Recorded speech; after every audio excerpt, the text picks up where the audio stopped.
కుమార్ చంపాలంట, ఉచ్చు బిగించాం.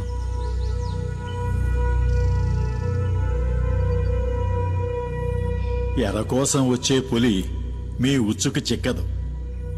దాన్ని అక్కడే పులి ఉండే చోటుకే వెళ్లి చంపాలి. అదేనయ్యా అడవి ధర్మం.